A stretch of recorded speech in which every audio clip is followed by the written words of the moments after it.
warahmatullahi wabarakatuh. Waalaikumsalam warahmatullahi wabarakatuh. Perkenalkan, nama saya Zakia dengan nomor induk 253011302.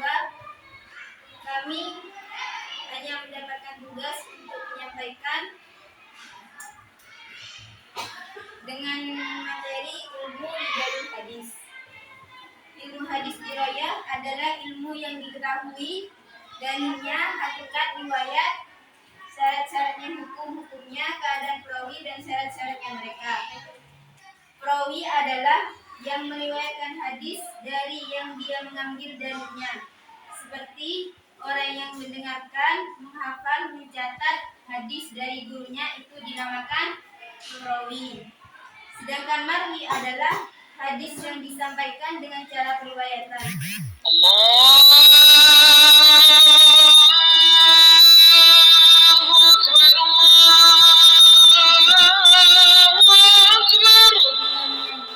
Yang dia menyandarkan kepadanya. Maksudnya urutan-urutan sanadnya, urutan-urutan rantaiannya, itu yang dimaksud sanad.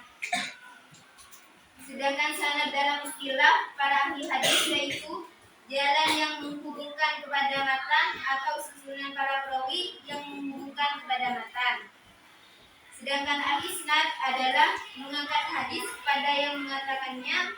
Ibnu Hajar mendefinisikannya dengan menyebut jalan matan atau rangkaian perawi. Sedangkan musnid orang yang meriwayatkan hadis dengan syaratnya, itu hanya fokus pada perawi. Sedangkan matan menurut bahasa apa yang keras dan mengiringi dari permukaan bumi. Matan menurut ahli hadis adalah perkataan yang terakhir pada penghujung sanad. Dinamakan matan karena seorang musnid menguatkannya dengan sanad dan mengangkatnya kepada yang mengatakannya. Sedangkan contoh musnid, seumpamanya saya dengar dari fulan ke fulan sampai Nabi Muhammad, itu dinamakan musnid. Sedangkan ilmu rijalul hadis dinamakan juga dengan ilmu tarikh. Ilmu tarikh adalah ilmu sejarah perawi. Yang dimaksud dengan ilmu sejarah perawi adalah ilmu yang diketahui dengan keadaan setiap perawi hadis dan segi kelahirannya, wafatnya, guru-gurunya, orang yang meriwayatkan darinya, negeri dan tanah air mereka. Terus kitab-kitab tentang nama-nama sahabat secara khusus.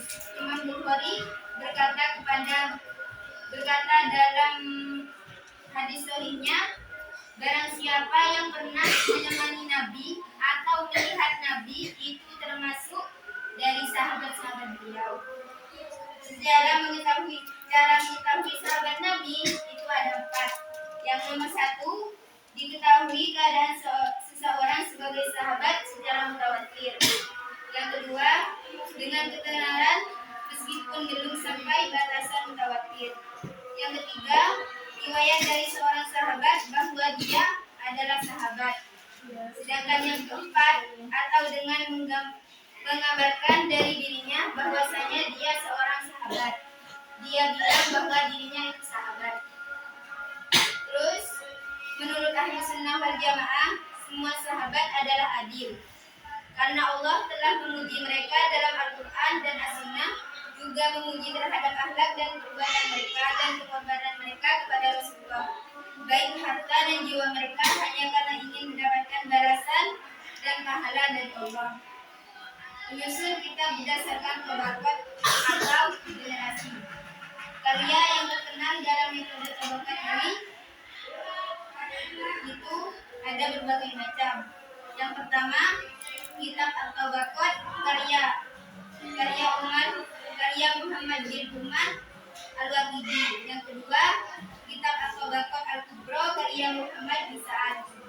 Yang ketiga, kitab Tabaqat Al-Riwayat karya Khalifah bin Hajar. Terus yang keempat, kitab At-Tabaqat karya Muslim bin Al-Hajj Al-Qais. Yang ketiga, Alaiha karya Abu Syekh bin Hayyan Al-Ansari. Yang kedelapan, kitab Tabaqat Hadisin karya Abu Qasim Abdurrahman bin Madinah. Itu saja yang dapat kami sampaikan tentang ilmu rijalul hadis. Semoga bermanfaat. Assalamualaikum warahmatullahi wabarakatuh. Waalaikumsalam